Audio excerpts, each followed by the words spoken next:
नमस्कार, स्वागत है आपका हमारे चैनल 4 जागेंद्र मिश्रा में। दोस्तों, अगर आप अपनी लाइफ में कुछ नया सीखना चाहते हैं तो इस चैनल को सब्सक्राइब जरूर करिएगा। सकट तिल चौथ व्रत 2022 21 या 22 जनवरी, चंद्रोदय शुभ मुहूर्त, पूजा विधि, व्रत कथा, भूल कर भी ना करें ये एक काम। दोस्तों, कैलेंडर के अनुसार माघ मास कृष्ण पक्षी चतुर्थी को सकट चौथ व्रत रखा जाता है। इसे संकष्टी चतुर्थी, लंबोदर संकष्टी चतुर्थी, तिल कूटा चौथ, तिल चतुर्थी, सकट चौथ आदि नामों से जाना जाता है। वैसे तो प्रत्येक मास में 2 चतुर्थी आती है, एक शुक्ल पक्ष में और दूसरी कृष्ण पक्ष में, लेकिन इन सभी चतुर्थियों में माघ मास की सकट चतुर्थी का विशेष महत्व है। इस दिन भगवान श्री गणेश जी के साथ साथ भगवान शिव, माता पार्वती, गणेश, कार्तिकेय और चंद्रदेव की पूजा का विधान है। आज हम आपको साल 2022 माघ मास सकट चौथ व्रत की सही तारीख, पूजन का शुभ मुहूर्त, चंद्र पूजन विधि, व्रत कथा और इसके जरूरी नियमों के बारे में बताएंगे। सबसे पहले बात करते हैं सकट तिल चौथ शुभ मुहूर्त 2022। साल 2022 में सकट चौथ का व्रत 21 जनवरी शुक्रवार के दिन रखा जाएगा। चतुर्थी तिथि शुरू होगी 21 जनवरी सुबह 8:51 पर। चतुर्थी तिथि समाप्त होगी 22 जनवरी को सुबह 9:12 पर।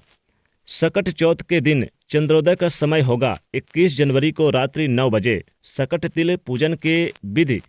सकट चौथ व्रत महिलाओं के द्वारा संतान की दीर्घायु की कामना हेतु निर्जला व्रत रखा जाता है। इस दिन संपूर्ण शिव परिवार की विधिवत पूजा की जाती है। व्रत के दिन स्नान से निवृत्त होकर व्रत का संकल्प करें और पूरे दिन निराहार रहते हुए रात्रि में चंद्रोदय के बाद चंद्रमा को अर्घ्य देकर ही व्रत संपन्न करें।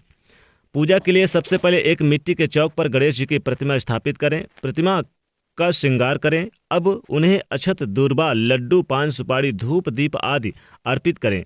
पूजा में ओम गम गणपते नमः मंत्र का जाप करते हुए नैवेद्य रूप से तिल का गुड़ से बने लड्डू, जो तिल और गुड़ से बने लड्डू का यानी कि आप भोग लगाएं उन्हें।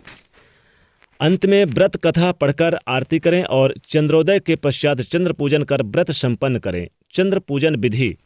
सकट चौथ व्रत रात्रि में चंद्र उदय के बाद चंद्र पूजन कर व्रत के पारण के बाद ही संपन्न होता है। इस दिन चंद्रमा की पूजा का विशेष महत्व है। चतुर्थी के दिन चांद निकलने के पश्चात चंद्रमा को दूध से मिले हुए यानी कि थोड़ा सा उसमें चावल भी डाल के अर्घ्य देते हुए तिल, गुड़ तथा दूर्बा अर्पित करें तथा उनके समक्ष धूप दीप जलाकर चंद्रदेव से मनोकामना और व्रत की सफलता की कामना करते हुए व्रत पूरा करें। सकट चौथ नियम। इस दिन महिलाएं भगवान श्री गणेश जी का व्रत व पूजन कर चंद्रोदय के बाद चंद्रमा की पूजा कर व्रत का पारण करती हैं।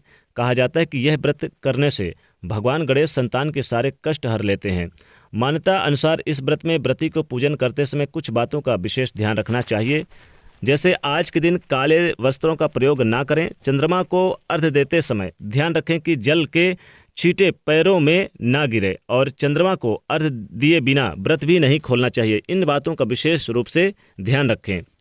और सकट चौथ व्रत कथा। एक प्रचलित कथा के अनुसार एक बार विपदा में पड़े देवता भगवान शिव के पास अपनी समस्या के निवारण के लिए गए। तब भगवान शिव ने अपने दोनों पुत्रों से पूछा कि तुम दोनों में से कौन से वो वीर है जो देवताओं के कष्टों का निवारण करेगा। तब कार्तिकेय ने स्वयं देव का सेनापति प्रमाणित करते हुए देव रक्षा का अधिकार सिद्ध किया।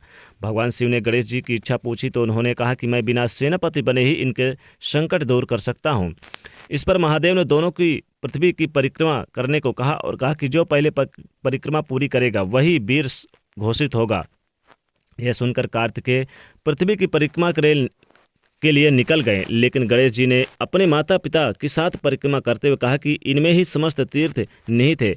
गणेश जी की बात